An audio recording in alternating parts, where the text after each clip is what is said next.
So you don't hit the ball as far as you used to. You used to hit a 6-iron into this hole and now you're barely reaching it. Unfortunately, the truth is, as we all get older, we get slower and golf becomes longer. But I've got you today with some secret fixes that are going to allow you to Benjamin Button your golf game. Yeah, let's put it in reverse. As someone themselves who's now longer than I was when I was in my 20s, you also can be longer. And I'm going to give you some really basic ideas built around some limitations in movement to help the senior golfer find the distance they need to. And remember, becoming a senior, if you're a parent, often starts in your 35s and upwards. I wish I started doing what I did when I was in my 30s, not leaving it till I was nearly a senior. So when we look at the Arccos data, the first part that's really encouraging is skill does, in some cases, beat age. We do see highly skilled older golfers outdriving lesser skilled younger golfers. For example, golfers in their 60s with a scratch to 5 index, they average around 229.5 yards, nearly 230 yards. That is longer than the golfer in their 40s who carries a 15 plus index. They're carrying it around 214 to 15 yards, showing that skill, how you deliver that club, the angles you deliver it at are so important. So we're going to show you how to improve that. But we do see a linear drop off. Almost every single handicap, there is a remarkably consistent drop off of about 11 to 13 yards per decade. When you cross into your 40s, that accelerates slightly. So there is a reality to this. There is a truth that you might become slower, but we can Benjamin Button, turn back time, and senior golfers can get so much more out of this data if they use the changes coming in this video. And there's also the 200-yard threshold. Notice how for the average club golfer, so 15 to 25 handicap, 200 yards is a massive barrier to cross. So what we see in their 40s, safely past the 200-yard mark. In the 50s, they hover right on the edge of that 200-yard mark. And then by their 60s and 70s, they're older, they fall below it, making handicaps go up, making golf harder, making courses longer. And often that's because of their limited movements, how their body has been treated over time. But we can cheat that. There are simple cheats that I'm going to show you that can help you dial back those years and find some distances. These aren't the tips that you just normally get. These are actually going to break some of the molds of what you normally are delivered online to make sure the info is best for you. If you have limited movements, start thinking this way about your golf swing. If you're suffering from limited rotations, and what I mean by that would be more separation, so getting this half to turn away from this half, which we see from better players, but as we get older, that might reduce. If I try and do textbook swings with limited separations, what happens is I might be able to hit the ball quite straight, it'll look quite neat, but I'm swinging that at 78 miles an hour. It's just not fast enough. Ball dips out the air. I'm not getting what I need out of it. 79 mile an hour clubhead speed. But if I swing like this, not very good strike. Definitely going to need to practice that. My clubhead speed has gone up to 95 miles an hour. That's huge. And when we look at the two swings, what you can see is the separation at the top of the backswing is actually very similar. It's within a degree of each other. But the second one, the one where I'm trying to increase clubhead speed, you can see I've rotated considerably more with both segments, so hips and shoulders. So the separation isn't bigger, but my left foot has come up, allowing me to turn a lot more to create some momentum to get that extra speed. That combined with a bit of a lift in my backswing, so I've actually come up, which is why you saw me hit the shot not so well. That can be fixed with practice.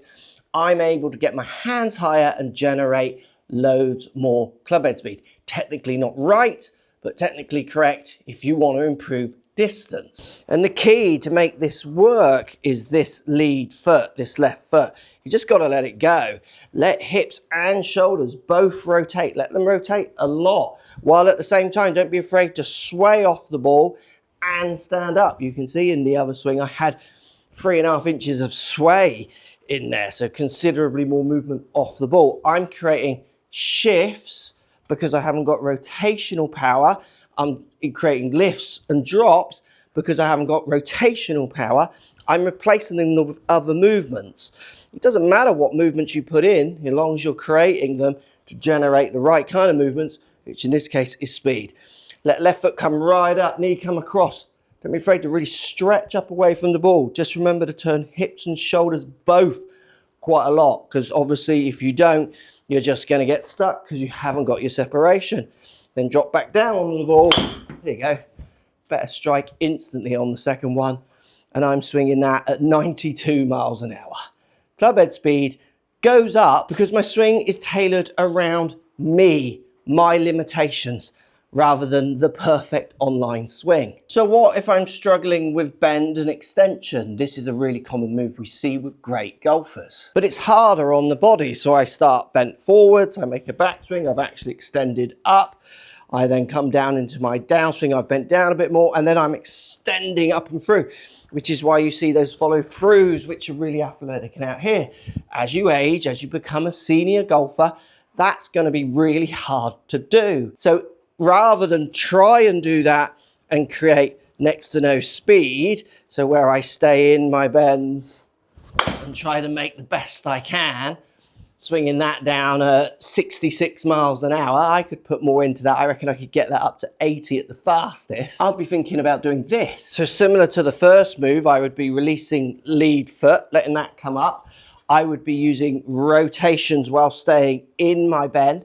So I'm going to use rotational speed as much as I can, rather than this extension, which is going to hurt my lower backs or not, I physically can't do anymore. So I'm going to use rotation, but at the same time, I'm going to use some stretch with my body. So I'm going to rotate, feel like I almost come up if I can, down, because you're going to have to finish down, because you're going to finish here. You're not going to be able to finish here, and through, giving it the speed through turning a lot more. Now what you're going to notice with this, the problem we've got is how low you're noticing all these shots going. It's 88 miles an hour clubhead speed, instantly way faster. Something is going to happen to this club, which will bring us on to our last point shortly, that's going to help us find even more distance. So swapping out extension with rotation is a great way of just swapping out the speed generator. And I think this is where golf coaching gets in a real mess, and people who are watching golf content can get in a real mess, because yeah, there are ways that we're seeing lots of the best players do it, but those players are generally very fit, healthy people. As you get to certain ages, as we know, the body doesn't work as good as it should do. You've got power generators, you've just got to find out which ones you can use best. Is it lift and drop? Is it rotation? Is it separation with rotation? So remember, I'm just turning everything on those rotations, so I'm not getting that horrible separation, which is why this needs to come up and this needs to release. And then I'm also remembering at all times to try and get my stretch in there. The more I can stretch out, which is why we often see that lift and then a drop into the ball. Let's see, my angle of attack on that last one is 1.5 down. I'm normally 4 up because I'm really extending my body into it. So something has to give to make this work. This piece of equipment isn't going to work. And this is the key, literally, for so many of you finding more yards through better launch. So I'm talking about maximizing clubhead speed on those swing changes. Maximizing clubhead speed only does part of the puzzle. Changing my 9.5 driver into a 10.5 is a very good start, and to be for lots of you, and for the way I'm swinging here, I would be going up to 12 and 13 if I could. I would be getting that loft right up there. Launching down at 9 degrees with those swings just isn't going to work. And one other little bonus tip which you can use is just make sure you get that ball position up a little bit forward if you're using those power sources that require you to go up and down a little bit more. So that's me staying down. Look at that, much straighter now as well. I'm really like, take 2 seconds to work that out. 87 mile an hour clubhead speed, not the best strike in the world, and the launch is already snuck up to 11. I would be getting that launch up, you know, using 13-degree drivers as much as possible, because you're not getting the launch from this action, because you've got to stay down, which will push you forward of it.